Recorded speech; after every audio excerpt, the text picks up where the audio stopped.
Balitang DMW. Nagpaalala ang Department of Migrant Workers or DMW sa mga OFW at kanilang pamilya na umiwas sa mga mapanlinlang na cargo forwarders na sangkot sa maling paghawak at pagkuha ng kanilang balikbayan boxes.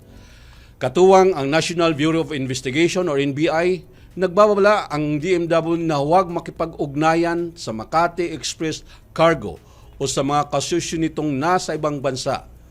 Layunin nitong maprotektahan ang OFW at maiwasan ang iligal na operasyon sa mga balikbayan box.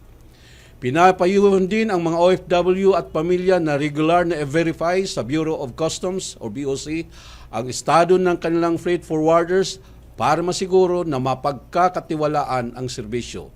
Sa ganitong paraan, maiiwasan ang maling paghawak at panlilinglang sa mga balikbayan box. Samantala, sa iba pang balita, formal nang binuksan ang bagong DMW Provincial Office sa Baler, Aurora. Layunin nitong mas mapalapit ang serbisyo at proteksyon sa mga overseas Filipino workers at kanilang pamilya sa lalawigan ng Aurora. Ito ay bilang bahagi ng patuloy na pagpapalakas ng serbisyo ng ahensya, alinsunod sa utos ni Pangulong Ferdinand R. Marcos Jr. Sa pamamagitan ng bagong tanggapan, mas magiging mabilis at epektibo ang pagbibigay ng assistance, welfare support at iba pang kaugnay na programa upang mas mapabuti ang kalagayan ng migranteng manggagawa sa Aurora at mas mapalapit ang serbisyo sa kanilang komunidad. At sa pagpapatuloy ng ating balita, nagpaalala ang Department of Migrant Workers sa publiko na mag-ingat sa mga scammer na gumagamit ng peking email at nagpapanggap na si Secretary Hans Leo J. Kakdak para mag-alok ng peking trabaho sa ibang bansa. Iginiit ng DMW na ang email na kakdak.dmw.gov.ph@gmail.com ay hindi opisyal na email ni Secretary Kakdak.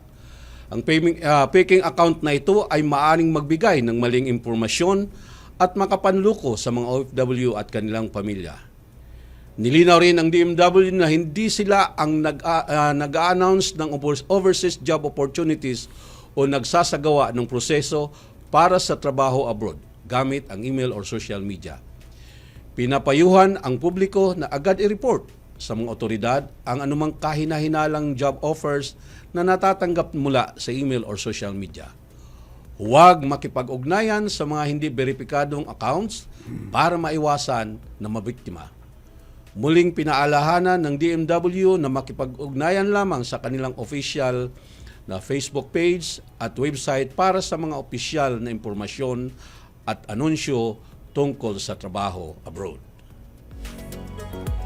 Pinuri ang 19 na Pilipinong tripulante ng Greek merchant vessel na Simona Eagle dahil sa kanilang kabutihan at husay ng pagliligtas sa Finnish solo rower. Nailigtas nila si Jari Saari sa gitna ng malakas na bagyo habang siya ay tumatawid sa South Atlantic Ocean mula Cape Horn papuntang Cape Town. Sa loob ng 36 na oras na palutang-lutang sa sirang bangka, naabot siya at nailigtas ng Simona Eagle habang nasa peligro ng hypothermia. Sa kabila ng masungit na panahon, malakas na hangin at alon na higit sa 7 metro, matagumpay na naisalba ng mga Pilipinong marino si Saari. Sa kanyang pagbisita sa Philippine Ambassador sa Finland, taus-puso nagpasalamat si Saari sa mga Pilipinong marino na kasama niya sa barko sa loob ng 7 araw.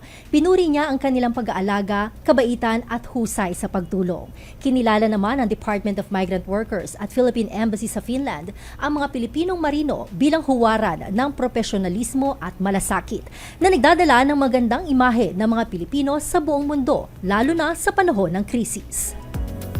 At yan po ang mga balita sa linggong ito. Dumako tayo sa kaagapay mo sa DMW.